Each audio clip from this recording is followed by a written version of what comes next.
Rise and shine mga ka-RSP, narito na po ang gabay, patnubay palala at prediksyon ni Master Hans Kua ngayong midweek, April 9, 2025.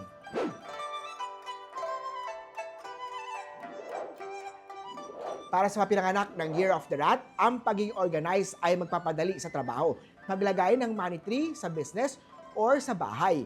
Orange at 4. Kaya ako na ipakita ang iyong creativity. Iwasan lang ang pagiging bida-bida at pasikat sa workplace para hindi kainisan. Purple at 7. Tiger naman mag-umpisa muli sa simula. Huwag mawalan ng pag-asa, mag-focus sa pagpapabuti ng skills upang mapaabot ang goal mo. Red at 8. Rabbit naman tayo sa love life mag-ingat sa mga tao mahilig sa gaslighting. Proteksyonan ang emotional health mo. Green at 9.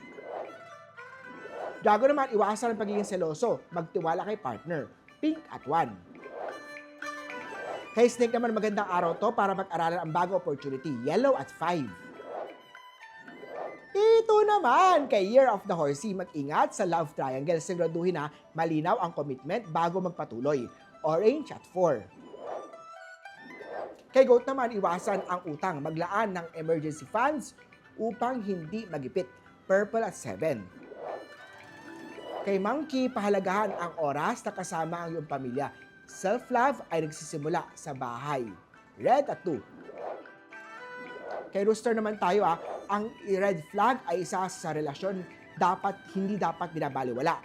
Pakinggan ang iyong instinct. Red at 3.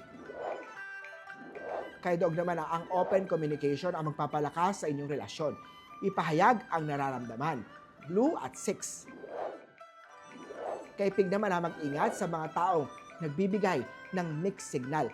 Huwag hayaan mawasak ang iyong self-esteem. Green at 8. Muli po, ito po yung mga gabay, patnubay, paalala at prediksyon lamang ni Master Hans Kua. Nasa inyong mga kamay na aslalay ang inyong tagumpay. Kaya always be positive at i-claim ang mga swerte, mga ka-RSP.